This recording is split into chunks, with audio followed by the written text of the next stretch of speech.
Assalamualaikum warahmatullahi wabarakatuh. Pada pertemuan kali ini kami akan membahas mengenai manajemen kualitas air yang beranggotakan saya Melani Putri serta teman saya Tiara Hatika, Iska Aulia serta Jian Desti.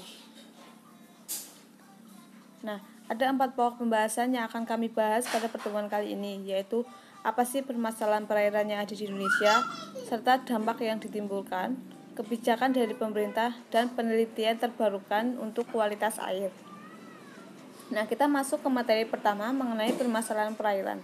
Nah, Indonesia sendiri tercatat mewakili sekitar 6% dari sumber daya air yang ada di dunia. Nah, ini menunjukkan Indonesia itu kaya akan sumber daya airnya. Namun justru kenyataannya malah di beberapa bagian dari negara Indonesia itu kekurangan pasokan air, yaitu ada di Nusa Tenggara Timur, Jawa, Bali, dan Sulawesi. Laporan dari Direktorat Jenderal Pengendalian Pencemaran dan Kerusakan Lingkungan, Kementerian Lingkungan Hidup dan Kehutanan di tahun 2015 yang dikutip oleh National Geographic Indonesia pada tahun 2016, hampir 65% air di sungai Indonesia dalam keadaan tercemar berat. Ini merupakan jumlah yang besar karena lebih dari setengahnya jumlah air yang ada di Indonesia itu tercemar. Nah, sumber utama pencemaran air sungai di Indonesia justru berasal dari limbah rumah tangga atau domestik, bukan dari limbah industri. Berarti semakin banyaknya jumlah penduduk yang ada, maka jumlah limbah yang dikeluarkan itu juga akan semakin banyak. Hal ini berarti berbanding lurus. Ketika kepadatan penduduk itu meningkat, maka pencemaran juga akan meningkat. Nah, Indonesia sebenarnya merupakan negara terkaya keempat di dunia dalam hal total sumber daya air terbarukan, setelah Brasil, Rusia, dan Kanada. Akan tetapi, memang di Indonesia sendiri, pengelolaan sumber daya air itu belum bisa maksimal, karena masyarakat sendiri yang memang kurang dalam menggunakan sanitasi. Nah, pada tahun 2006, hanya sebesar 30,8% rumah tangga di daerah perkotaan yang memiliki akses ke air perpipaan dan hanya 9% di daerah pedesaan dengan rata-rata 18,4% di seluruh negeri. Selain itu, konsumsi air domestik rata-rata Indonesia hanya 34,2 liter per hari per orang, sedangkan yang disarankan adalah 50 liter per orang per hari. Itu menurut Gleig tahun 1998. Kesediaan air dan kondisi sanitasi di Indonesia memang harus mengalami peningkatan dari tahun ke tahun, namun tidak menjangkau seluruh negara. Pada tahun 2017 menunjukkan bahwa persentase rumah tangga terhadap sumber air minum layak adalah 72,60%, sedangkan persentase rumah tangga terhadap sanitasi yang layak sebesar 67,89%. Ini menunjukkan bahwa konsumsi lebih besar daripada pengelolaan. Untuk itu, dari permasalahan ini tentunya ada dampak yang akan dihasilkan. Nah, mengenai apa sih dampak yang akan dihasilkan dari permasalahan ini, nantinya akan dibahas oleh teman saya Jihan. Assalamualaikum warahmatullahi wabarakatuh. Di sini saya akan meneruskan materi dari Mbak Melani, yaitu dampak yang ditimbulkan. Dampak yang ditimbulkan bagi kesehatan, yaitu kualitas air yang tidak memadai, serta ditambah dengan sanitasi yang buruk bagi kesehatan. Kurangnya akses air bersih dan sanitasi yang memadai dapat meningkatkan kemungkinan orang terkena penyakit kulit atau penyakit-penyakit lainnya yang ditularkan melalui air.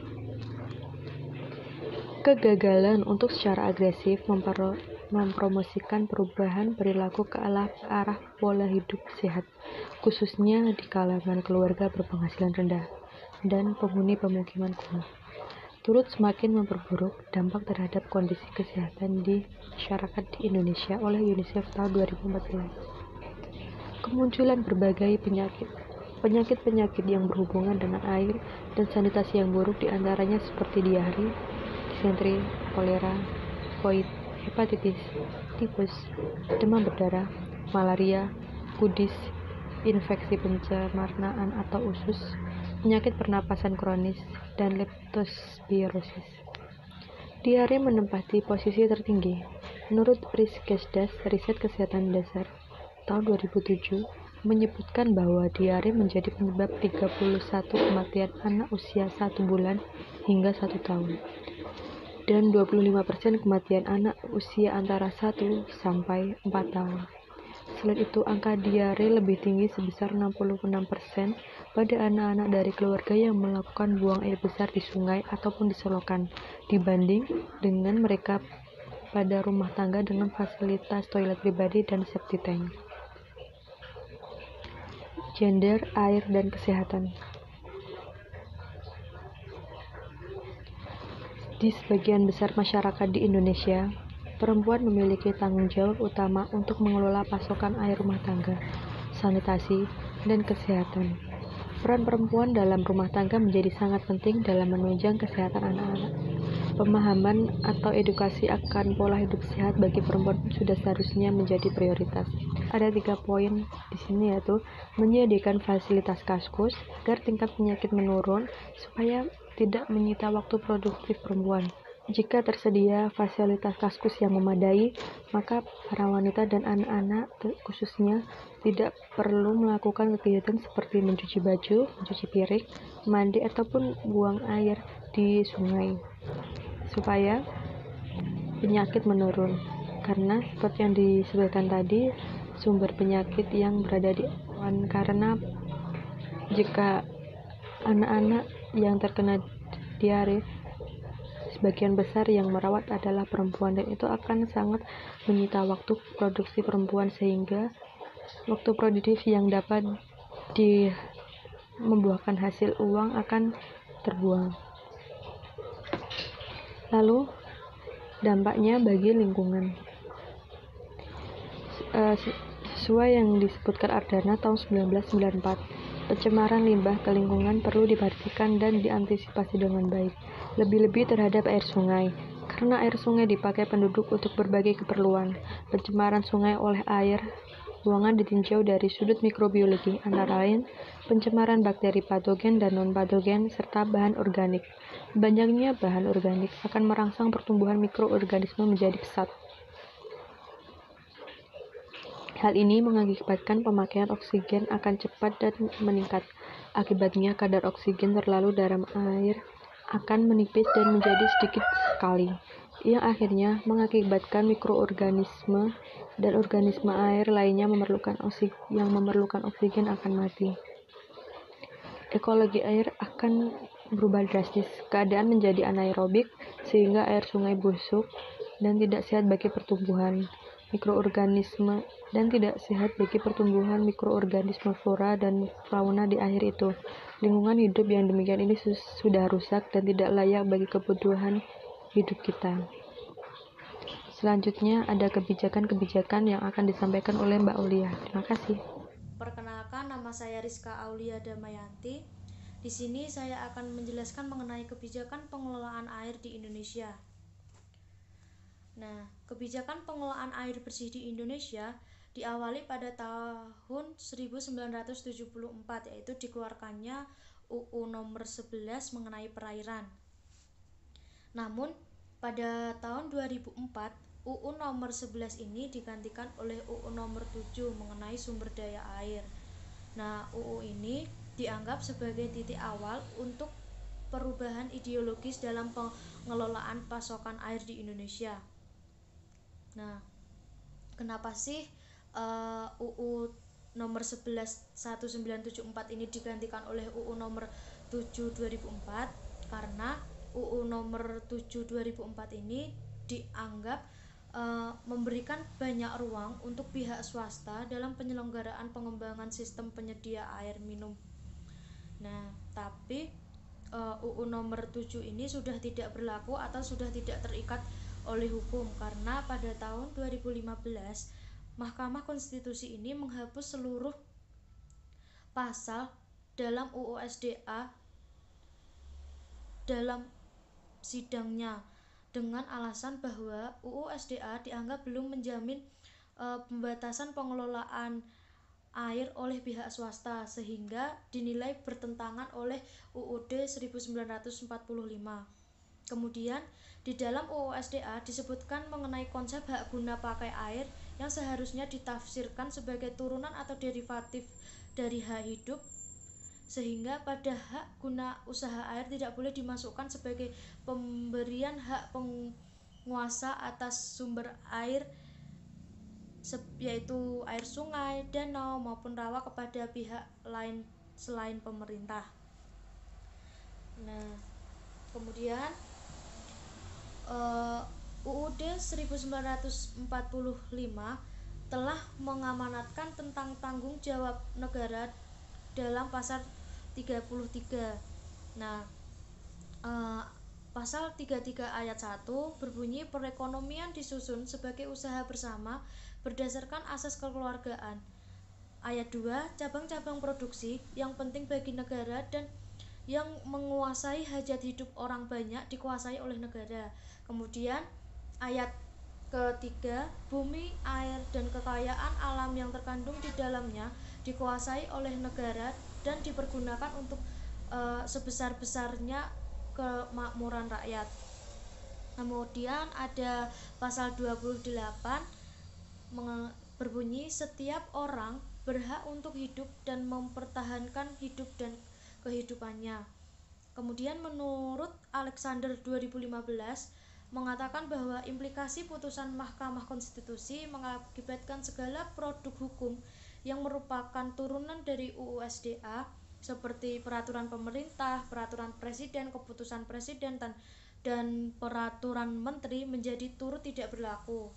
Nah, menurut Istia dan Sudarwanto 2016, UU yang turut tidak berlaku ini ada PP nomor 16 tahun 2015 mengenai pengembangan sistem penyediaan air minum, PP nomor 20 tahun 2006 mengenai irigasi, PP nomor 42 tahun 2008 mengenai pengelolaan SDA, PP nomor 43 tahun 2008 mengenai air tanah, PP nomor 38 tahun 2011 mengenai sungai, PP nomor 73 tahun 2013 mengenai rawa, dan PP nomor 69 mengenai hak guna air. Nah, untuk mencegah terjadinya suatu kekosongan mengenai peraturan pemanfaatan sumber daya air, Mahkamah Konstitusi ini memerintahkan agar UU nomor 11 diberlakukan kembali. Nah, pasca dinyatakan bahwa UU nomor 7 tahun 2004 yang lalu itu, pemerintah kemudian menetapkan PP nomor 121 mengenai pengusahaan SDA yaitu pada tahun 2015 dan PP nomor 122 mengenai penyediaan air minum sama di tahun 2015, yaitu dengan tujuan menjadi pelaksana dari UU nomor 11 tahun 1974 mengenai perairan. Nah, sekian dari saya mengenai kebijakan pengelolaan air bersih di Indonesia. Mbak Aulia terkait tentang penelitian atau inovasi-inovasi terbaru apa yang sudah ada sampai sekarang untuk menangani permasalahan pengelolaan air. Ada di beberapa negara dan juga di Indonesia sendiri.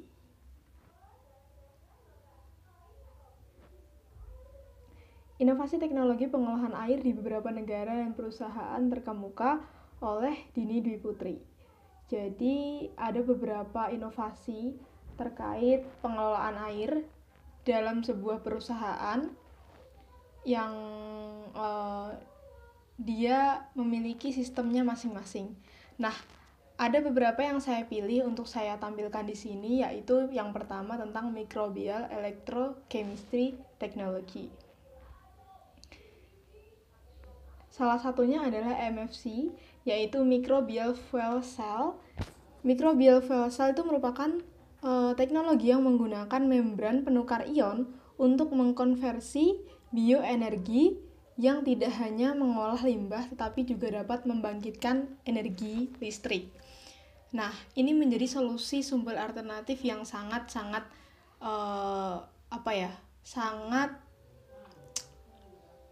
istimewa dikarenakan dia bisa menggantikan air limbah yang biasanya dibuang secara percuma dikonversi menjadi listrik.